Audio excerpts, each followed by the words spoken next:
Welcome to Fiery Discourse, your podcast and media featuring dragonesses, female dinosaurs, and other similar saurians and scalies. I'm your host, Ludmillanon, and with me are my co-hosts, Angron, Mathmachine, LuckyEevee, Stryker, Jordan, and Shark. Today is our 68th episode, and we're discussing the 2022 We Baby Bears episode, Dragon Pests. So, let's get things started. Oh boy, here we go.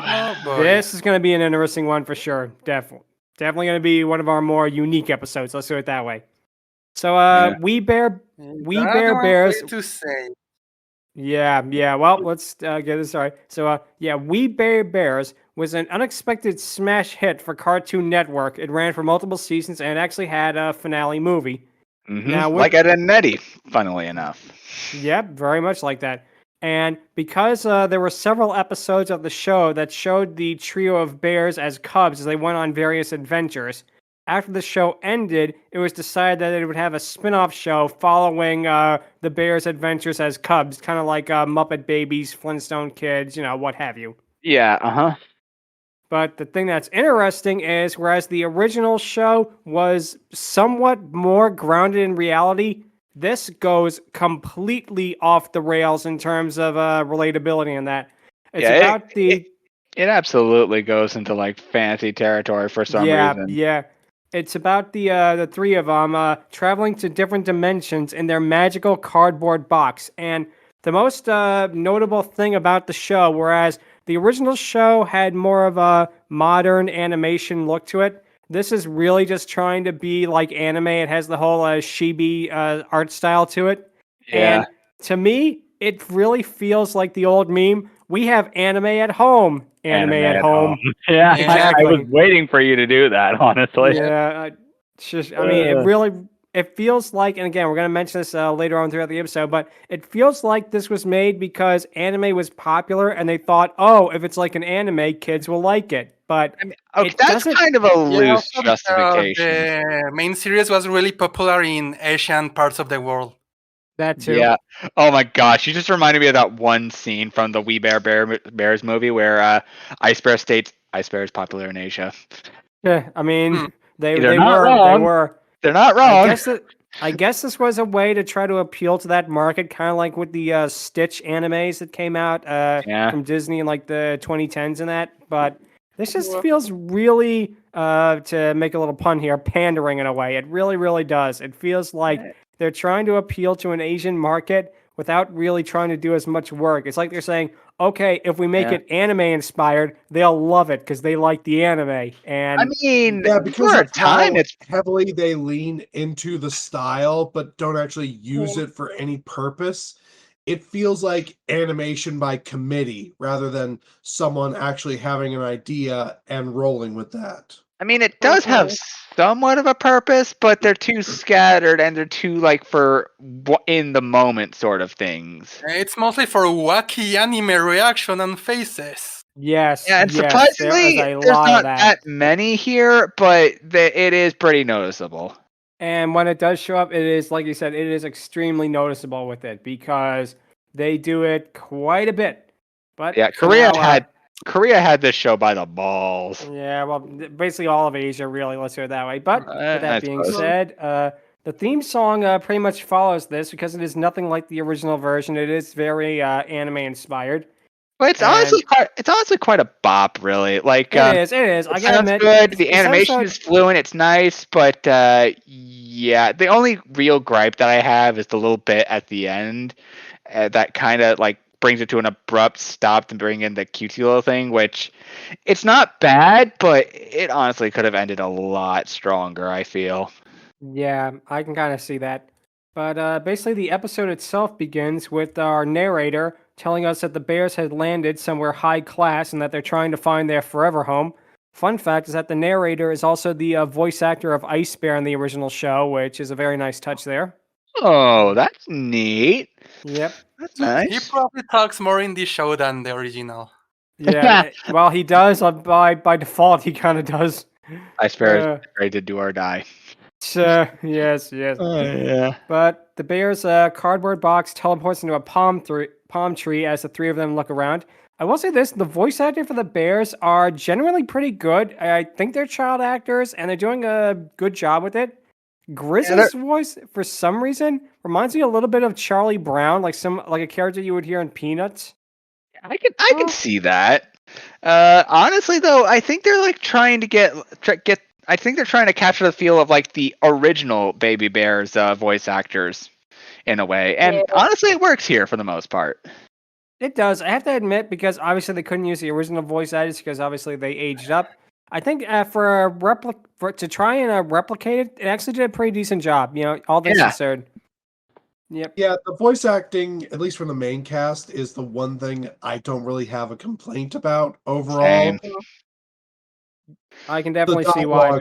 Is something else. Yeah, no, because like I say, you can't judge the voice actors for what they're given, and they are doing a pretty good job with it. Yeah, they're doing a pretty great job despite, the circumstances, especially the ones later that we'll get to in a moment. Yep. But anyway, Ice Bear notices something in the sky as we cut to a dragon businessman flying and breathing fire. And one thing to note right away is that all the dragons in this episode, they really just look like Charizard from not from Pokemon. all of them. Not all of them. A wide variety of them. Let's say it this way. Yeah, like 2, 3, or 4. They use the orange color for most of them. Yes. Yeah, like 2 or 3 do have that red or orange coloring and that design, but otherwise, fairly diverse, all things considered. I can see that. The issue is the ones that we focus on look like Charizard. The ones that have different body types or designs you see for about half a second each. Right. Yes, that's exactly what I was trying to get at too. But yeah, the dragoness that we're going to talk about this episode, she definitely has that kind of design. Where it looks like they just took Charizard and they made it a little bit thinner and they added clothes on them, and ta-da, we have a design. So yeah, well, yeah, I kind of get that too. Though there's a little more thought put into it. Yeah, I will. And like I say, there is a cute little misdirection gag where the dragon, it looks like he's roaring before it's revealed he's yawning as he flies back home. And Panda notes that everyone in this location are dragons, and it's here we get something that I have to admit I didn't like with the episode is the world building, at least the parts that we get. Because we see, for example, a dragon sports car being covered in scales, and we see like an elderly dragoness planting carnivorous plants in her front yard before waving. And he is the best design thing. Yeah, it's a cute thing. But yeah, like I said, this has better world building in like 10 seconds than a lot of shows do in like 20 minutes, and it really kind of bugs me because it makes me want to see more of this world to see like how do these dragons like live? What is their society like? Things like that. I feel like, granted, it's an 11-minute episode, so you probably couldn't cover everything like that, but I don't know. I feel like there's a way you could have done that and maybe explored it a little bit more. Yeah, I feel they could have done a lot. Something you could have done with humans, or is honestly the main story. Yeah, exactly. It's like the fact that they're dragons, it does not really come into play that much at all. You can make them humans, you can make them cats, you can make them like as I Hate Everything said in a video once, you could replace them with like anthropomorphic gray blobs, and what would really change? Which is a shame because I feel like there's a way you could do it and actually make it seem more like a world, by dragons, have it be like domestic but still different. Maybe something, I guess, like Monsters Inc. is trying to do it, like Monstropolis, where it's, like a setting that's, relatable, yet it still has its own little touches to it. Yeah, and even though it's relegated to like one certain part of the place, it's still pretty diverse. And here we get some of that, but honestly, even with the development here, it kind of just feels like we're in like a California suburb, all things considered. Yes, or exactly. A high-class California suburb with a bunch of dragons, which my fucking dream. But yeah, it's a suburb nonetheless. Yeah, it's a suburb nonetheless, exactly. Yep. But then we also get something else that, like I say, I give this show credit where credit is due. It does have some funny jokes. I did like the gag where Panda said, "Imagine living here," followed by Grizz trying to do so, but his thought bubble is completely empty, and like a little thought version of himself just walks on and shrugs his shoulders. that is a gag that I gotta admit, that actually got a smile out of me, you know? Yeah, it's pretty cute. Not gonna lie. When Bart's trying to imagine his own version of the Itchy and Scratchy movie and couldn't think of anything. Yeah. It is, I guess, kind of like that, yeah. Yeah. Anyway, we then get to see one of the friend of the bears, Squatter Otter, appears in the bush, and he tells them that he can make their dream a reality. And he's called Squatter Otter. He doesn't look like an otter at all. He looks like a blue, does look like an otter, dog-like creature to me. Yeah, he does, but like he kind of looks like one of those otters with like the fluffy faces, like they have a giant bushy mustache, bushy beard, that sort of thing. Kind of like Charlie from the original cartoon. Huh. That when I first saw him, sorry. When I first saw him, unironically, I went, "What's with this random New Yorker doing here?" Yeah. Honestly, he kind of sounds like he's voiced by Weird Al Yankovic a little bit. He does. That's a good point. He kind of does. Is he voiced by Weird Al Yankovic? That's actually a pretty good question. I would not be able to know that. But we then cut to the title card, which depicts our dragon and dragoness couple. No, he's not voiced by Weird. No, he's not voiced by Weird Al Yankovic. Damn it. Yep. Well, at least we do get to see them, so that's cute. But Squatter Otter notes that they want to move into one of those houses. We get another good joke, and like I say, I give this show credit is due. I do like the joke about Grizz realizing that he can't move into the house because he has to get a job and he's too lazy. And then the follow-up joke where Squatter Otter says, "Oh, Grizz, you never learn." I do. I'm a bad student. That's another good one. I gotta admit, this show is like very hit or miss, but on the few times it does hit, it gets some good ones off there. It's not like home runs, but it's pretty solid jokes nonetheless. Yeah, pretty solid, all things considered. So, Squatter Otter tells them that a married couple is leaving for their honeymoon, leaving their house unoccupied. Panda mentions that it sounds like stealing as we cut to a bizarre gag where Ice Bear has never stolen anything except for hearts, with an anime-type reaction shot from Panda. And it's at this moment where the reaction shots really start to get old for me. It feels like what they're trying to replicate is something like a children's anime, like something like Doraemon, for instance, with the shots and that. But it's like they're trying to do it, but they don't know how to do it. It's like they've seen it on like television, but they haven't really tried to focus why they do it. It's like, anime does these reaction shots, so let us do it too. We can do it like that. The problem is that there's nothing to react to. They're just doing them for the sake of doing them. Exactly. Yeah, it's fairly noticeable, and it also kind of reminds me of like 90s and early 2000s anime, like freaking what was it, Half Dragon and whatnot, that do those weird moments and whatnot, where it's like goofy and over the top. And yeah, I'll admit, most of the reactions do kind of wear their welcome, but they are used for fitting moments, even though they're used a little too much, in my opinion. Fair. I definitely see that.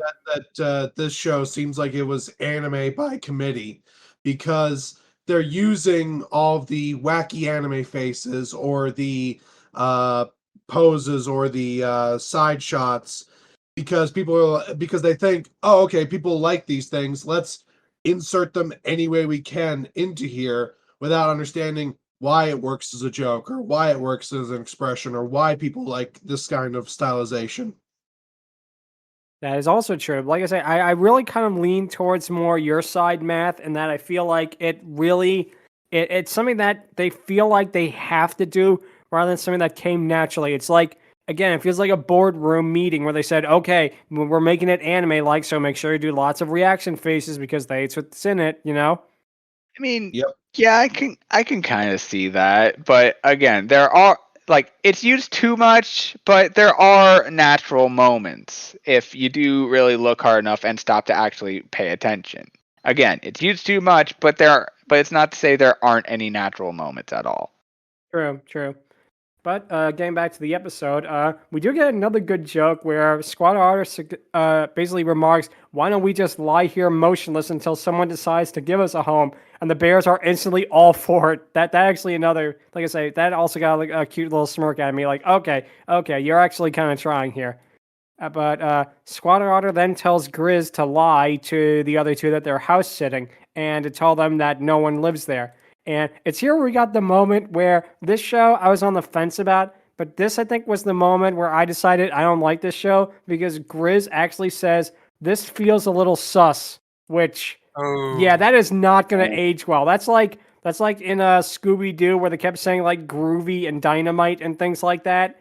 It's like, it's such era-specific slang that I imagine kids in 10, even 5 years are going to watch this and they're going to be like, what the heck does sus mean, Yeah, For reference, okay, this show came out in 2022, so this was at the height of Among Us popularity. So they were intentionally using that. Yeah, memes and pretty much the internet ruined that word for a lot of people. But like I say, that's what happens with a lot of these shows, especially nowadays. You find that a lot of them are very dated because they try to replicate what's popular in the moment. And for example, something like, say, the first season of SpongeBob and that is something that is completely timeless because they didn't tie it down to one specific era. But whereas using stuff like, like slang like sus or like an overly anime art style, it really might mean that this show might age as poorly as something like, say, Goober and the Ghost Chasers. It's like the newer Treehouse of Horror episode of The Simpsons that always try to make a parody of whatever is popular, but by the time the episode is out, the fad is gone. Yeah, like the Funtendo Z. It's like, come on, really? No joke. You're on the cutting edge, and now you're just trying to play catch up in that. But no joke. When I heard that, I was already annoyed with this show because I could tell that the animation style was just kawaii for the sake of kawaii. But as soon as I heard sus, I actually had to pause the video, and I could feel my soul leaving my body, and I had to negotiate with myself for a couple minutes just to finish this. Oh, okay. Wow. Honestly, from what you told us, you sounded pretty pissed when you saw that. Oh, it was so annoying because I hate shows that just use modern, how do you do, fellow kids, vernacular for the sake of it, because they are so disingenuous and they make such shit. That is exactly what I'm getting at. That's exactly what I'm getting at. It is very, it's like it's pandering. It's like it's trying to appeal to an audience where when you don't really have to do that, just make a good show and kids will probably like it on its own, You don't have to try to be like, how do you do, fellow kids, kind of thing. But getting back to the episode now, Squatter Otter tells Grizz, if you believe it hard enough, it'll come true. Which, okay, way to steal from George Costanza right there. It's not a lie if you believe it. I can kind of see that. But anyway, Grizz tells the other two that the house is deserted, and after a transition wipe, Panda remarks that's where the honeymooners live, but Grizz tells them it's another one, then just randomly points to one being fumigated. And in a nice detail, I will say this, when they enter the house, everything is just way, way too big for them. And I gotta admit, that is a nice touch that everything is to scale as to what a dragon would have, and to these, bear cubs and this otter, they're absolutely enormous, Scale, huh? Yeah. Oh, I get it. Nice, clever one. But yeah, Grizz sees a giant portrait of the couple, and he throws it to the ground before the other bears notice. The bears open the fridge to see a huge amount of food, which leads to another anime-style reaction shot of them saying the word food, and the letters float above them, and then Ice Bear takes one of the letter O's and begins eating it.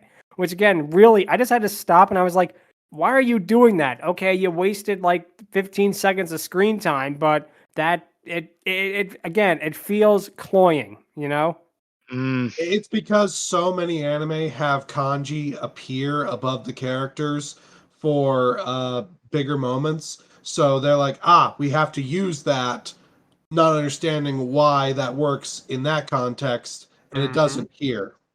Exactly. So the bears start eating the food as Ice Bear pushes a cake towards Grizz. Grizz panics upon seeing the, congratulations to the newlyweds icing, and quickly eats them. We then cut to them swimming in a gigantic swimming pool area before Panda notices notices his and her set of life buoys, which is a funny gag.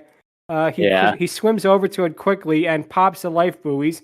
And like I say, one thing I will give him credit for, I like the escalation of how like the signs that these people live there are pretty funny. Even though by the end of the episode it doesn't make much sense when we get to it, but we'll get to that in a little bit. It's one of those surprises that are. It kind of ruins the episode, but again, we'll keep it a surprise until it actually comes because it definitely I think kind of dropped the episode's enjoyment down for me even further. But for now, we'll get back to this. We see the bears and Squatter Otter having a pillow fight before Panda picks up an embroidered pillow that literally says "We live here" with like little portraits of the two dragons on it. Which again, the escalation behind it is really funny. Like the giant portrait and the cake with congratulations to the newlyweds is funny. But then you add it to like his and her set of life buoys and then a pillow that literally just says "We live here." So that actually got a pretty good chuckle out of me, not gonna lie. Yeah, it's pretty funny. No, that's missing. It's like a butler that tells them, "Where are my masters?" So yeah, that would have been a cute gag too. But Panda and Ice Bear are wondering why the house is furnished if it's abandoned, and this causes Grizz to lie that it was based on a TV show, Francis the Outlaw Piano Teacher, which, for the record, I would totally watch Francis the Outlaw Piano Teacher. Yeah, I'd kind of watch that too. Not gonna lie. I don't imagine what it'd be about, but it definitely would be very interesting to see. And then I like how Panda then instantly wonders, why is there no piano in the house? And then Grizz comes out with another lie. Oh, the piano is in a secret location. And they just instantly take it as fact, which, you know, I again, you got to give credit where it's due. This show, like I say, does have some amusing moments to it.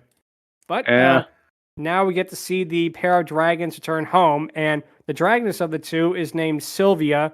Sadly, she is not Sylvia from Wander Over Yonder. That would make the show way better if it was. Indeed. Yep. And the male is named Ricardo. As we said earlier, they have bright orange color schemes that very much is reminiscent of Charizard and Dragonite. And Sylvia in particular has long blue hair that, I have to be honest, it looks pretty good on her. The color coordination is a nice one, and the dress and skirt combo also looks pretty good. Her voice actress is Nikki Yang, who also, believe it or not, played Lady Rainicorn in Adventure Time. Yeah, didn't she also play BMO in that show? I believe she did. Nice. Yep, so if anything, they at least got some good voice actors for them. And an interesting element, the dragons, at least these dragons, have Korean accents, which, you know, is very interesting touch to them that, I gotta admit, it does make them stand out compared to, like, if they just gave them, like, California, a valley accents or that, to actually give them, a more regional accent like that. It actually does work pretty good. Yeah, okay. Yep. So anyway, Sylvia claims their flight was canceled because pigeons infested the airplane and wonders why pigeons need a plane as, oh, they can fly. And Ricardo's understated reaction of, oh, so can we, is another good moment because I think what they were trying to do is point out the logic of why dragons would take an airplane in the first place. And it's a moment that doesn't belabor it. It's a little understated one.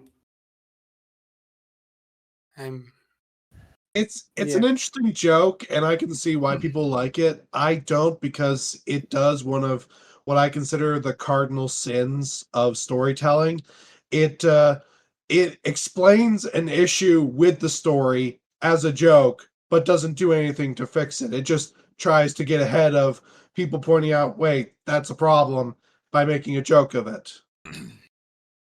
Huh. This was so small that it really doesn't matter, but it's one of those things that I just hate that storytelling does. It's like one of those things where it like tells a what? I mean, it could have been like in B-movie where he says, well, flying takes a stamina. Why don't you run everywhere you go? Yeah, true. That could have been a way to solve it. Mm-hmm. Yep.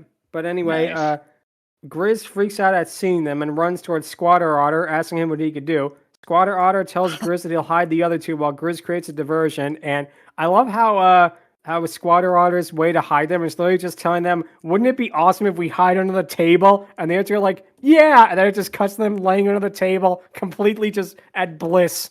just staring into space like with huge grins on their face. It's like that one scene from freaking Undertale where you're like lying down with Napster look, and it's just like it just fades into the void with a bunch of stars. It's like, what? Yeah. The hell? I know, right? Yeah, I can definitely say. But Grizz tries to come up with a diversion, and he claims that he'll run around the yard naked, which, number one, he is naked, and number two, he should only do that if he's selling real estate. My God. Okay. Okay. But Sylvia selling real estate. But Sylvia and Ricardo lift up the table to find the trio as they scream in shock and trap them underneath the glass. Sylvia claims that the house is infested with pets and they should call an exterminator. Grizz basically runs around in a circle as he wonders what to do. Ricardo tries to call the exterminator, but the doorbell rings seconds later as he notices how fast it was. Sylvia runs towards the door and opens it to reveal Grizz there, dressed as an exterminator, and his disguise literally is just a hat. And they instantly buy that, oh, he's the exterminator. Okay. Despite the fact that he is like, they are like 500 times larger than he is. They instantly accept it. Yeah, they're like 20, 30 feet tall, and he's like 2. So I have to question if this means there are tiny dragons in this universe, or they are just particularly stupid. Yeah. Both? Both. But it could be both, yeah. It's just... But Grizz basically walks inside and he tells them that they did a good job of trapping the pests and to give them to him. Sylvia just screams as she wants them exterminated right now, and they just chant exterminate over and over again. Oh my God, what are they, Daleks? Yeah, I was wondering who was going to make the Dalek joke. Yeah. Honestly, oh man, like oh man, that just honestly felt like it just came out of nowhere. Yeah, it's not bad, and it's fair. Okay, it's a little unfitting, but it's not too bad. No, it's not. But Grizz nervously says that he'll take it to the yard and attempts to push the gigantic jar, but it slips and rolls away. Panda in particular has a pretty funny expression as this happens. Sylvia just pushes the jar back, and we see the trio inside have the anime spiral eyes, which, again, another reaction shot there. Grizz lies and says he left the tools back at the office as Sylvia tells him not to worry and to get the sword. Ricardo leaves, only to come back with aforementioned sword. Grizz lies and tells him that the sword is too small, despite it being several times his size.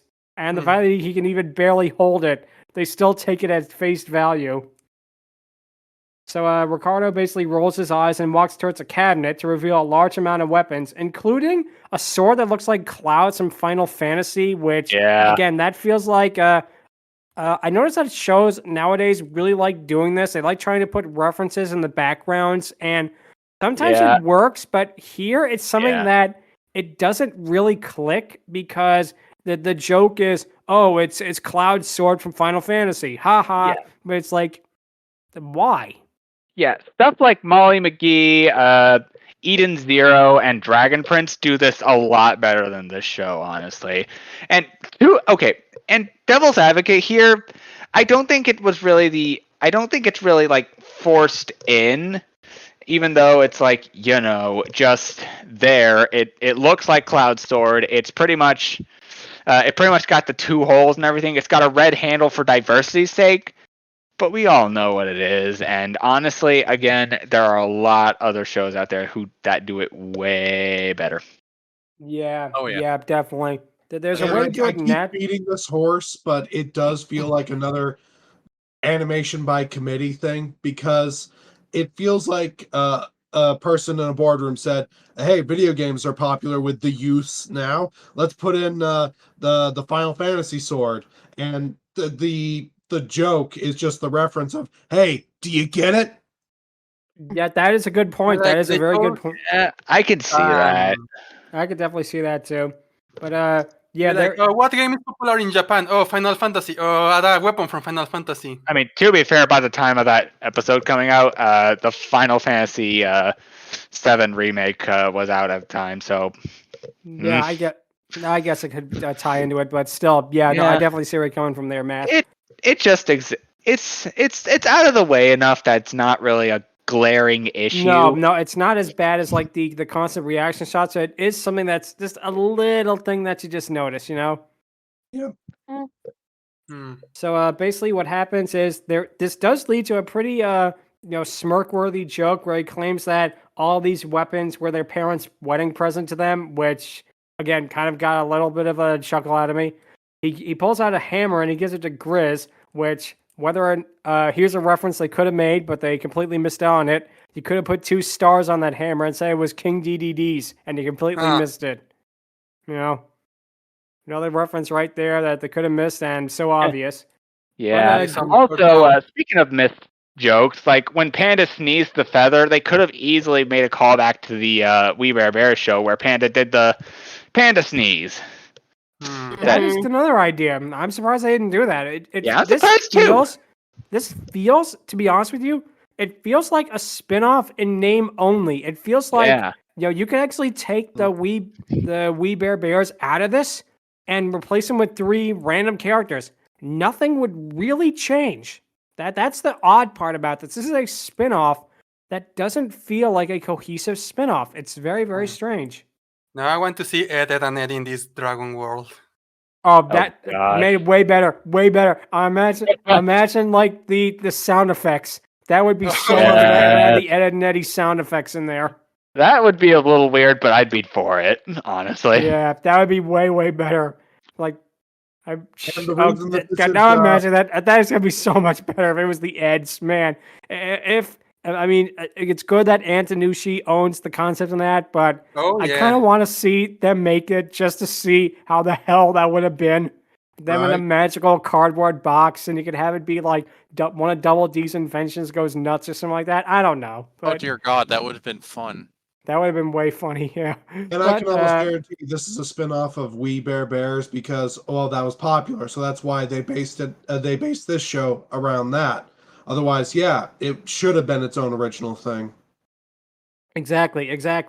But Grizz is given the hammer as they chant to exterminate the pests, which really feels like reused animation and maybe audio, which, okay, that's kind of lazy for a 222 era cartoon, but all right. Grizz finds, of course, that he can't do it, and he smashes the floor next to the jar instead. Tearfully, he turns to Ricardo and Sylvia, and he begs them not to hurt his brothers, before clarifying that he means the bears, not the otter. And that was a cute gag. And again, the 2 are so moved by this that they begin crying, and they do the whole anime gushing tears thing. And when they find out that the bears have no home, they do it again, which, a really neat idea in that. Grizz apologizes to his brothers, while Squatter Otter says, "I can learn to forgive you," despite the fact he was the one who got them in this in the first place. And Grizz calls him out on that. Yep, which I am kind of glad they do. They pinky swear to never lie again, and also to never take his advice again. That'll certainly. Yeah. That'll age well. Yeah, that'll certainly not last long at all. Nope, definitely not. So the dragons consider opening up their home to the less fortunate instead of spending it on vacations, then ask the bears if they want to stay. And they just decline the offer and decide to leave, much to Squatter Otter's annoyance. And he hops in a truck full of pigeons, which that feels like a weird way to bring that joke back. You know, it feels like that's why they brought up the whole thing of the pigeons, to have them come back with them driving the truck that he hops on and they leave. That is a very, very weird way of bringing it back, you know? I feel like there's a way they could have done it and made it feel a little more organic. But it's here we also get a return from the narrator, and he says that although they decided not to live there, the bears managed to help the dragons open up their homes to the less fortunate. And it's here where we get to the ending, which completely blindsided me to the rest of the episode. And it really is the kind of ending that makes everything we saw kind of pointless. Because what happens is further questions. Exactly. Yep. Exactly. What happens is the episode ends with a car appearing as a dragoness couple say, "Hey, look, those are the squatters that have taken over our house." Ricardo and Sylvia fly away and scream in fear, and that just ends it. And this ending, why are you doing that? wouldn't it have made more sense? Because now it's like, why is the house have all the stuff related to them in it? I mean, maybe that was part of the joke in that, but it comes so quickly. Like, this is the last 10 seconds of the episode. It's like something that comes so fast, which, by the way, interesting comparison to last week's episode that also had an extremely rushed ending.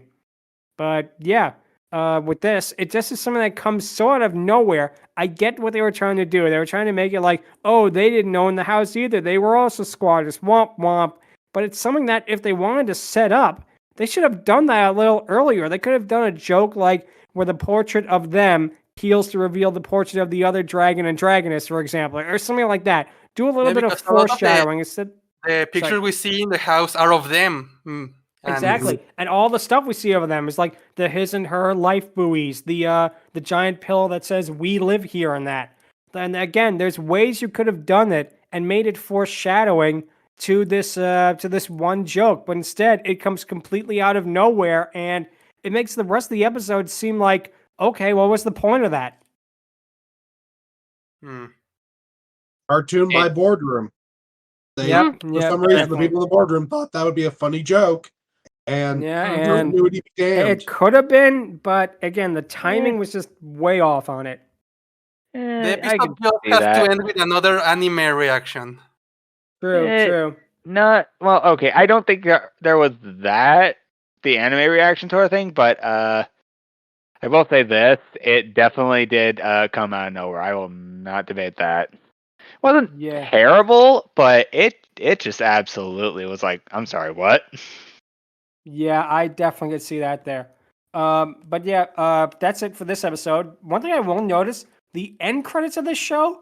They are extremely fast, even for like modern day animation where, there's credit pushback and stuff like that. The end credits here went by in like 5 seconds. If I was like an animator on this show and you can't even see your name unless you have to slow it down times 5, I would be pretty annoyed at that, to be honest. To give you an example of how fast it was, but unreal. Yeah, to give you an example of how fast it was, Unikitty's credits lasted for a grand total of up to 15 seconds max for the most part. And that's just me guesstimating here. And you can hardly keep up with what the heck is on the screen on that one, even though there's like a lot. But here, it goes by a little faster than I expected. Yeah, no, like you said, it literally lasts like 10 seconds tops. Yeah, remember what Cosmos said. Yeah, and that was in a day when animation credits actually lasted longer than that, believe it or not. I mean, he predicted the future. He did, yeah. But, that's it for this episode as a whole. We Baby Bears is still on the air as of this recording, and it seems to be pretty popular enough in that I guess kids like it because it's still on Cartoon Network, and from what I looked up from my notes, it has a pretty decent time slot, so I guess it's doing what it's meant to be doing. But in my opinion, I haven't really seen the rest of the show, so I can't say if it gets better or worse, but just from this episode, I really don't like this show. It has interesting concepts, but it's just too derivative of other works to have its own identity. It's like, again, we don't want to keep repeating the same thing over and over, but it just feels like this is not a spin-off of We Bare Bears. This feels like, oh, We Bare Bears is popular, so now I do a spin-off because we got to have that IP connection, despite the fact that it feels so disjointed. Another good example of this, for me anyway, is like the Camp Coral spin-off with SpongeBob. That really feels... That just feels exactly like this, and that feels like a spin-off that doesn't feel anything like the original. It doesn't feel like SpongeBob. It doesn't have the same animation style as SpongeBob. It doesn't have it has the characters in that, but it's different, and it's not different in a way that it works. It's like, for example, the Patrick Star Show, which is the superior of the two spin-offs, let's be real. But yeah, getting back to Camp Coral, it's really like We Baby Bears in that it's a spin-off that doesn't feel like a spin-off. It feels like they had an idea for an original show, which in this case would be three brothers basically travel in a cardboard box, or in the case of Camp Coral, shenanigans at a summer camp, and then the networks were like, oh, We Bare Bears is popular, can you slap that in? Or, oh, SpongeBob is popular, can you slap that in? You know, it doesn't feel like these were organic spin-offs. They were spin-offs that were not meant to be spin-offs, if that makes sense. Yeah, that's basically fair. they're not should have been there. It's kind of how we had the cool Teen Titans like back in the old days, and we're like, oh, let's just make this more silly and goofy in a way, and we kept the same chain going on. Like we had the We Bare Bears, same thing, cool, awesome kind of story. Let's just slap that with, let's make it a comedy, but let's make them tiny little We Bear babies, as it were, and then. It's the same chain with SpongeBob. Same thing. You just made it, oh, it's popular. Let's make it into a comedy stick. It's a theme. Exactly. It's a chain that no one want this. Who in the bloody mind, like, the next generation is going to watch this? They're going to be like, our great-great-grandparents, when they were I our can see kids, that. I can see that. Yeah. We watched it. We grew up watching this. They're going to be like, wait, where's all the... You don't get it, do you? Now, go play with your technology. Okay. Yeah. That's it. Yeah, It's funny how the baby show Rugrats got their reverse treatment of make them older. Huh. That is true. That is very true. They did. And that's actually going to lead into our question of the episode. Actually, before we do that, sorry. I had a thought before we started this episode, and after rewatching it for this episode. Go right ahead. I will say that there's something that could have helped and kind of still does, for the most part, in my opinion. I imagine this being something like akin to My Neighbor Totoro, where like this is all being told from the perspective of them as kids, like all this fantastical anime stuff and whatnot.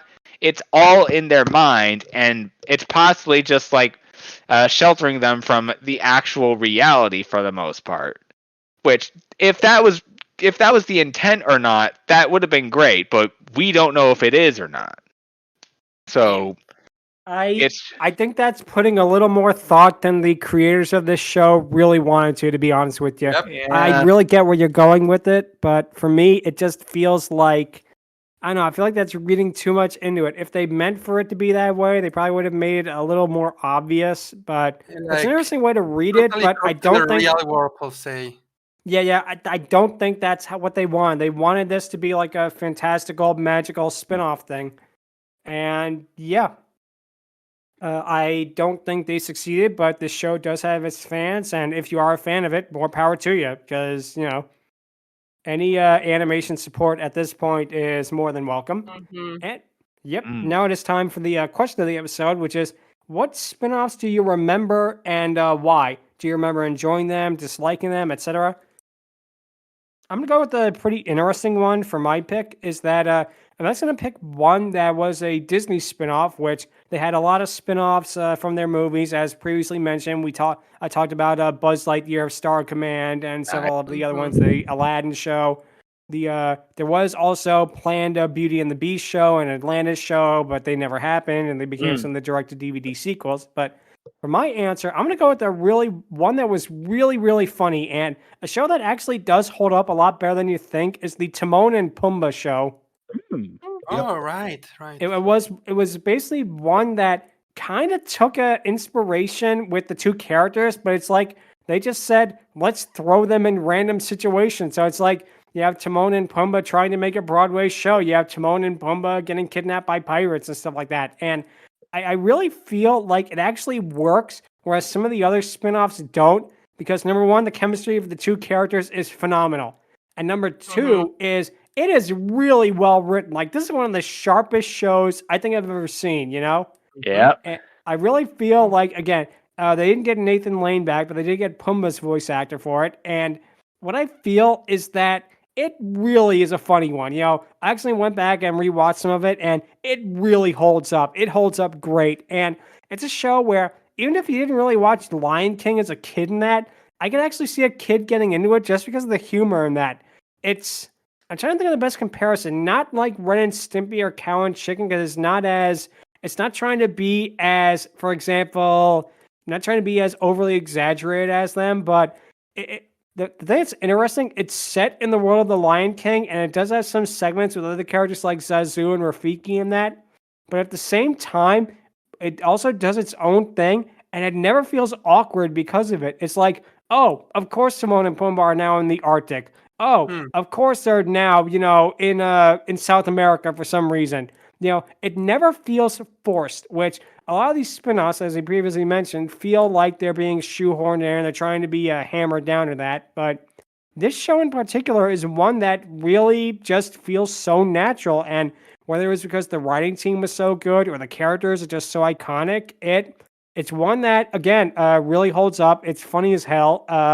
And yeah, that is definitely going to be my pick for the spin-off that I definitely remember, because I remember watching it all the time as a kid and just laughing so hard at it because, again, it's a show. It's an example of a spinoff that is very well made, one that really, really connects. Yeah, Yeah. I think what really helped it is that it actually kind of was a Ren and Stimpy style show, but Disney had already done a direct one-to-one Ren and Stimpy ripoff with Schnookums and Meat. If you remember. I my goodness, vaguely Schnookums remember and that. Meat. I don't remember liking it. I remember as a kid, well, I never got into Ren and Stimpy period, so I remember seeing that and I was like, what is this? Even as like a 4 or 5 year old, and just turned it off because, no. Yeah, it was really bad. They learned from that show what not to do, and I think that they took those lessons and made Timon and Pumbaa a better show because of it. Yeah, I can definitely. see that. I definitely can see that. But yeah, that's actually going to be my pick. And again, I could mention other ones. Like I could mention, for example, Buzz Lightyear, but I've done that several times. I don't want to repeat myself. I could mention, like I say, the aforementioned. I could mention, for example, the All Grown Up spinoff, which was very bizarre in that. I remember that. Rugrats was always about like the fancifulness of what the babies thought the world was like, compared with the hilarity of the parents, which really hold up well. I will say this, Rugrats, when you rewatch it, the baby part is incidental. It's the stuff with the adults that is really funny. I don't know how many eggs to get, so I got a gross stew. That's 144 eggs. Oops. Yeah. Wow. And everything with Why are you Grandpa making Lou, fun like, at 3 a.m.? But yeah, like when they're watching the movie, the Land Widow smiles and more like the Land Widow any brains. yeah, that too. That's a grandma. More like land with no brains. Classic. Yeah, I'll bet. But yeah, All Grown Up was weird in that it was trying to do like, I guess, a teen drama, but these were the Rugrats, and it's like, it is so weird because, again, it's one of those shows where it does not seem anything like the Rugrats at all. It has nothing to do with the original. I mean, they're all the characters, but it doesn't feel like the same thing. It's like, well, they're, teenagers and tweenagers and that, and they just have like generic kid adventures and that. It's like, is that what you really wanted to see happen to the Rugrats? It's like, it kind of takes the whole conceit of the show, and it's like, It doesn't feel genuine. exactly. It feels like it's flipped on its head. But yeah, that's going to be my one for the spinoff is going to be the Timon and Pumbaa one, which was one I had a lot of fun revisiting in that. So, Angron, what do you have to say is some spinoffs that you remember seeing? Ooh, yeah. Little known on All Grown Up, they actually released a doll. They actually released a doll based off the show, which Was it Angelica Cynthia? It kind of feels like a mix between Barbie and Bratz, and looks way better than Bratz, all things considered. But yeah, anyways, back to this. I will say that before I did this pick, I was absolutely going to do the Bad Batch. Like, yeah, it takes place congruent after. Yeah, it's technically a sequel to the Clone Wars, thinking about it, but it has its own distinct identity that I honestly feel, and also it's the Bad Batch, people. Come on, how on earth could I possibly say no to that? They're the best Clone Force, barring the 151st, and they're easily the most dynamic, and the story that's centered around it is amazing. But unfortunately, I had to give that up in favor of the Zeta Project, which I probably could have mentioned in my in our question of what is your favorite, what is one show that you think got canceled in its prime. That was one of them that I forgot to mention and probably didn't mention. But yeah, the Zeta Project is absolutely an amazing spinoff that really should not have had as much effort as it did put into it. It's basically a robot that debuted in one episode, and all of a sudden, people are like, "Hot damn, I want to see more of that." And for the longest time, I did not know about this, but when I saw it, and when people were like, "Hey, I want to see that more," I did too. It's made by the same people who made Crypto, Superman the Animated Series, Batman the Animated Series, Justice League. So you know it was going to be good. And I'm also aware of the past involving it, where like there was like differences between like the creators and whatnot, and it definitely showed in the show for the most part. But I will say this: despite that, it turned out to be a pretty good show. It was lighthearted more than Batman Beyond, which is what it was spinning off of. But it honestly felt like a very like cohesive sort of like Iron Giant sort of thing, as it sort of feel. Like it's lighthearted, but it has enough in-depth and emotional touches that kind of balances out pretty good. Like it's not as dark as like Batman Beyond, but it honestly doesn't need to be. That's not really the point of the Zeta Project, you know. So yeah, I'm absolutely gonna pick the Zeta Project. That's a great choice right there, because again, it's a spinoff that it feels organic. It feels like it's a part of the whole DC animated universe in that, and it's interesting that Zeta technically is a DC character, but you never see him in anything. That is very interesting. Static Shock. Yeah, that too. That is another very interesting one. So, yep, that's a good choice. Stryker, what do you have to say are some spin-offs that you remember? I'm going to say one that I'm absolutely passionate about. Go ahead. It's Hell of a Boss, actually. I can see. Wait, what? I'm sorry, what? How's it a spin-off? It's a spin-off of Hazbin Hotel. Yep. Uh-huh. Did they come out and confirm this? What? They absolutely did in the description. Huh. Oh my gosh. Okay. Yeah. Awesome. Yep. Another reason why Hazbin Hotel is better than Hell of a Boss then. But yeah, continue. Hell of a Boss is like my one of my all-time favorite series of all time. And it's actually been a massive inspiration for me. And I honestly just wish Vivzy Pop the best with her series. I could see that, but wow, I did not even consider that was a spinoff, but that is that's a very good point there. Wow. And fucking Luna is a huge crush of mine, so I have a bias. I mean, I can see why. Believe me, I get you.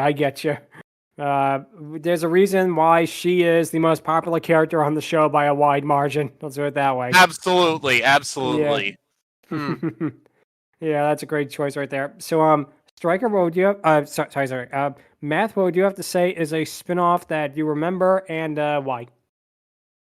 So this one might be a little bit of a cheat because some people might consider it a sequel.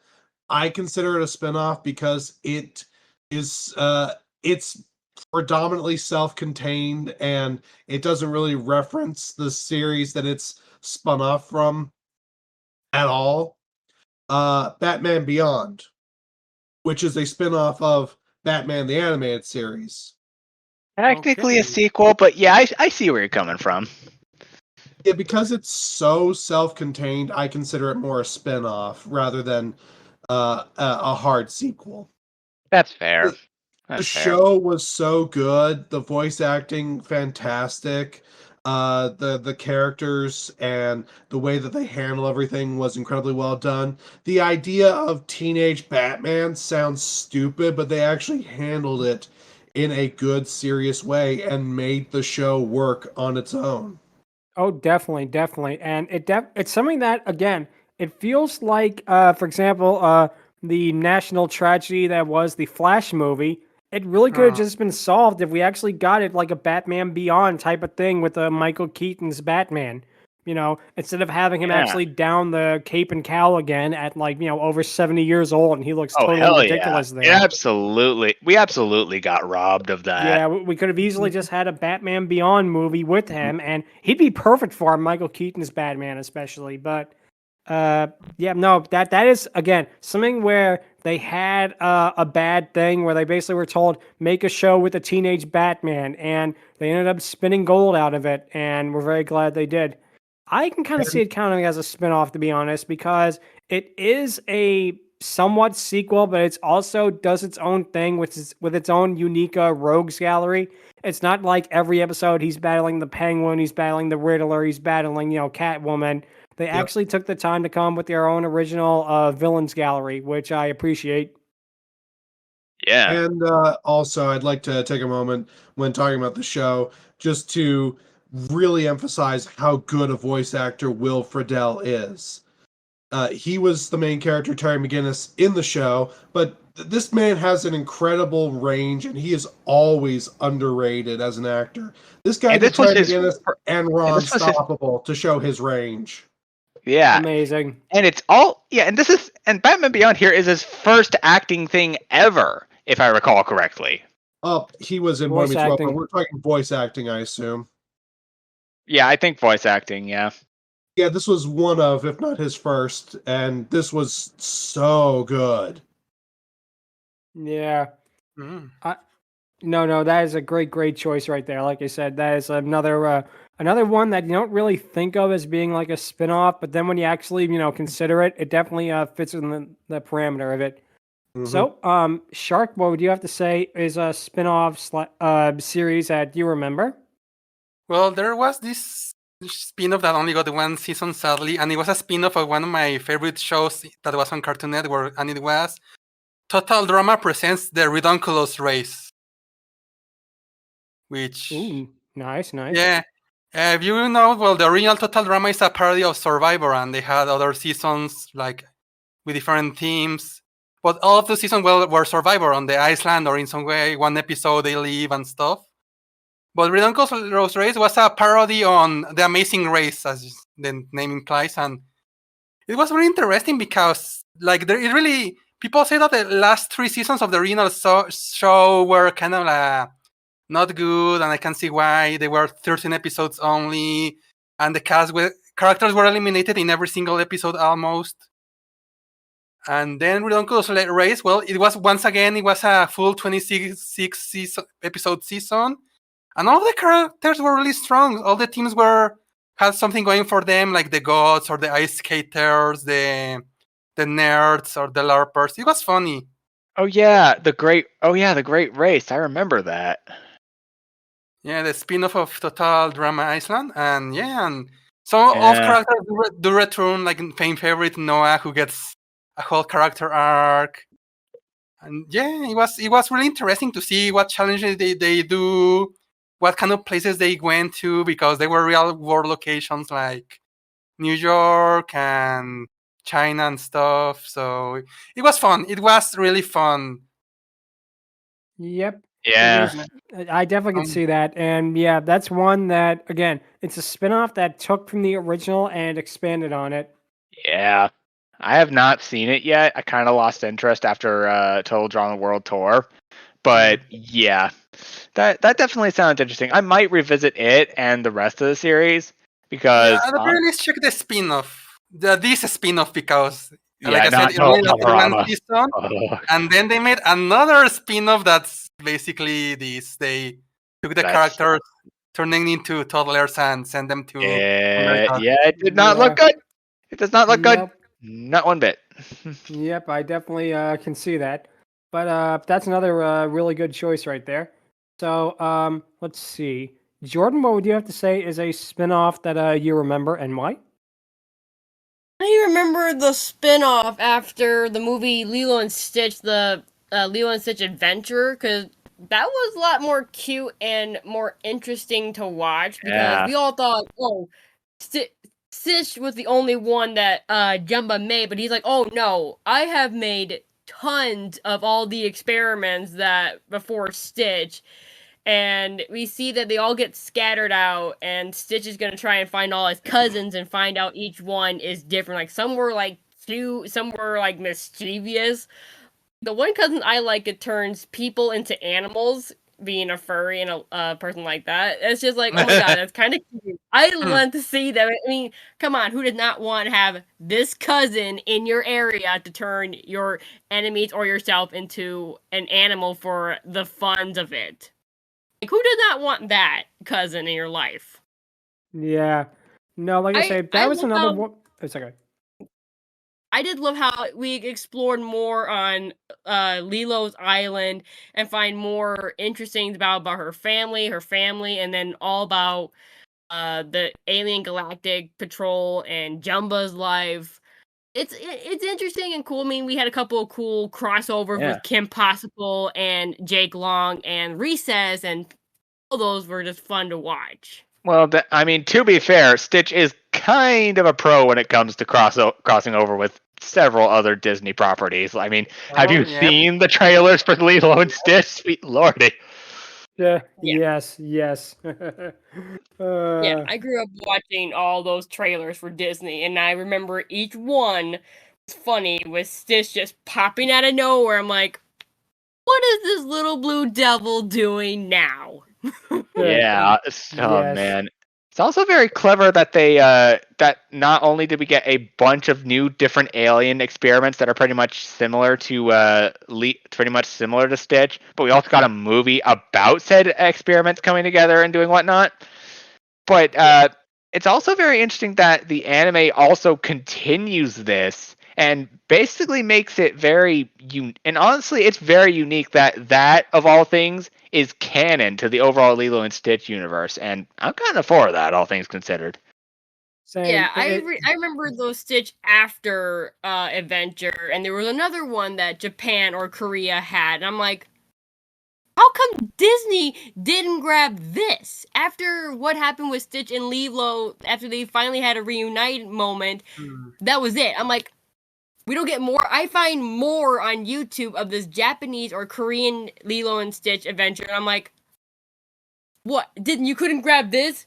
You couldn't grab this continuous story? No. Exactly. You guys are just lazy for not grabbing this. Sure, the other countries have different variety of Stitch and other stuff, but you couldn't grab this. Continued this. Nah, we figured kids would not be interested. The next, Generation X after would not get it, but older fans would get it and probably pass that on to their kids. But I get it, but it's just me. Yeah, no, I can understand. And the interesting thing too, there actually is different variations of the Stitch show in Asia. There was an anime, and there also is a Chinese series, and I believe there's also a series where Stitch travels back in time and goes to feudal Japan, and it gets very interesting. I've seen that. I found that manga book. I found that. Stitch is in the Shogun area, and he befriends to a Shogun lord, and this guy's like, I am interested by this little creature. And everyone's like, are you kidding me, sir? He is an alien creature. We have no idea about him. But he's like, I am defending this creature. You all are not touching him. He is under my protection. I have not read the book. I have seen it at my local store. I want to buy the first 2 chapters. I'm like, this is so cool to see Stitch in the Shogun era. I'm calling it now. That takes place in this. I'm calling it now. Stitch just ended up in Samurai Champloo. He doesn't know how he got there. No one knows how he got there. It just, boom. You see him in the battlefield. He's just a freaking anomaly. That is just absolutely crazy. I definitely can see that, but no, that's another great choice right there. And LuckyEevee, what would you say is a spinoff that you remember, and why? I haven't really watched any spinoffs. Like, I didn't even say Pokemon Chronicles because I didn't really watch that. Okay. So would that be your answer? I can't even really say watch the Mega Evolution special season. It's all good. So now it is time for the patent pending Dragoness Scale. Because I do have a reason for not wanting to watch the Mega Evolution specials, and I just hate a lot. And I just hate a lot of guts. Oh, all right. Well, there's a good reason as any. So, like I said, now we will get to the patent pending Dragoness Scale, where we rank the dragons from 1 to 10. Now, Sylvia's going to be an interesting one because I have to admit, I like the voice, I like the hair, I even like the dress, and, that portion of it I do like. I know she's kind of based on Charizard, but I can kind of overlook that, but I don't know. There's just something about it where it really just does not work for me. I can't give her a very low score because I do like some elements of her, but at the same time, I can't go any higher. I'm gonna have to go smack dab in the middle with the 5 out of 10. Yeah. Because, like I say, I like the voice. I like the idea of like the her design of that with the hair is a nice touch. And what little we saw of her, it could have worked if we had a little bit more time with them. But I don't know. It just feels like there was no reason for her to even really be a dragoness. In other words, you could have replaced her with like a human woman, and really nothing would have changed, which is a shame because I feel like there's ways you could have taken this character and make her more interesting, but I think they were just restricted by the format and by the runtime. They were trying to run out the clock. So that's what I'm going to go with. I'm going to go with Sylvia is going to get a 5 out of 10.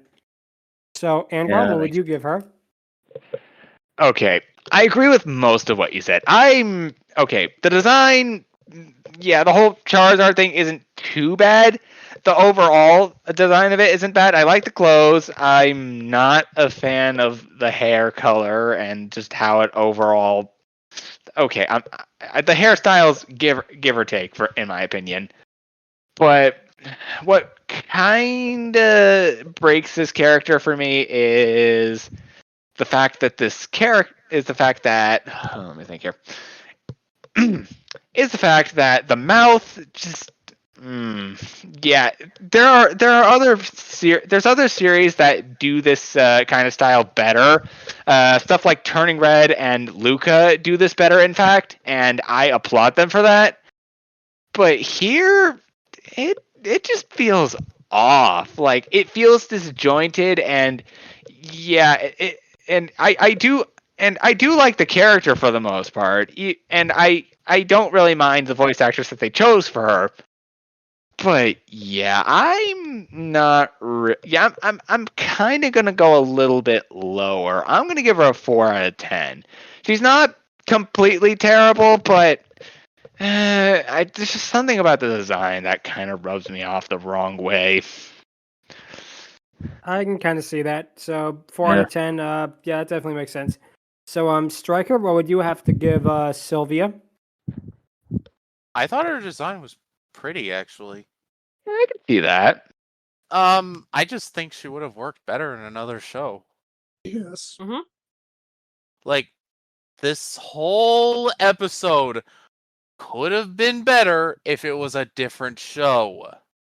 Yes. It could have been an entire universe. It could have been an entire show. That's my whole problem. But Sylvia, yeah, she was lovely. I'm just gonna say 6 out of 10 because like the show itself kind of hurt my score. Yeah. Yeah. You know what? I think I'm also going to do a 6 out of 10. I was planning on doing that initially, but all good. yeah, So change it from I'll 4 be to 6. generous and Okay. give her a 6 out of 10. Okay, that's all good. It's all good. So, Math, what would you have to give her? Okay, so first I'm going to give a disclaimer that for as much as I try to view characters on their own outside of their property and rate them like that, this might be one of those times where I just cannot because I hated this show that much. There is no character here. There's just nothing. So that's I'm not even rating anything in that regard. Her design is oh hey, I want Charizard. We have Charizard at home. Charizard at home. Yeah. I've said that this is basically a poor man's mix of Charizard and Dragonite to make a totally unique character. Please no steal. It doesn't look good in this style. The overall character design itself is okay at best. And that's all I can think that she has that works for her, which is really sad because I really do like the voice actress too. She has done some great characters. This is just not one of them. So, all things said, and I'm trying to be as fair as I can with this, and I am actually being generous with a 3. Wow. Hmm. Yeah.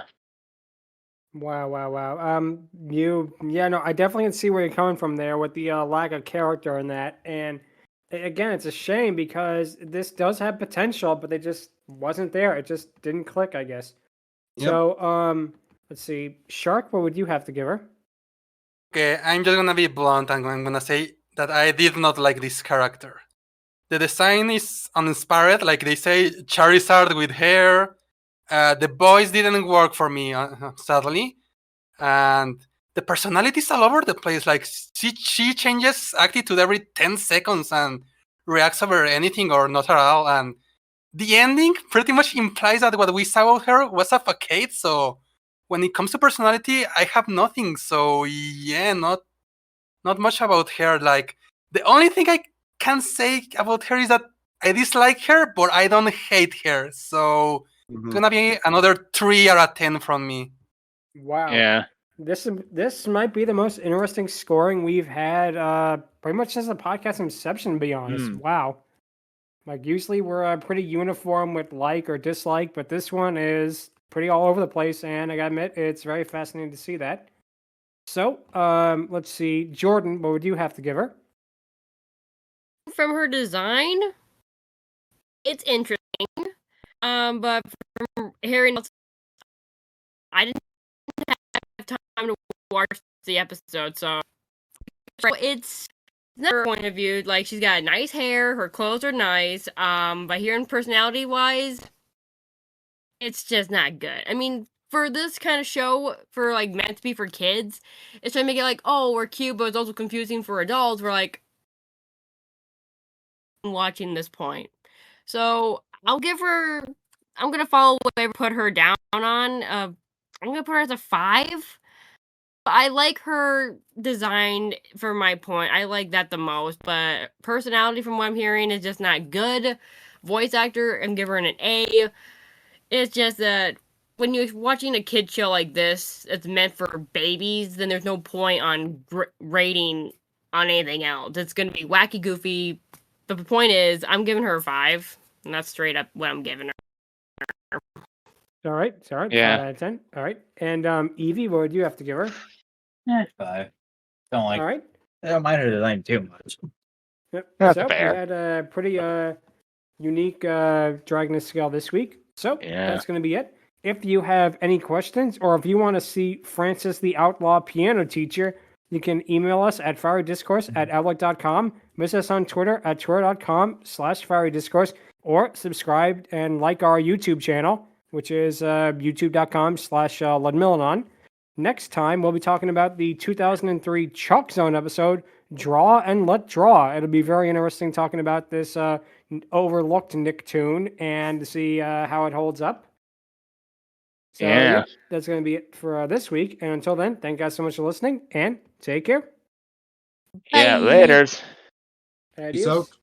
Bye See you next bye. week.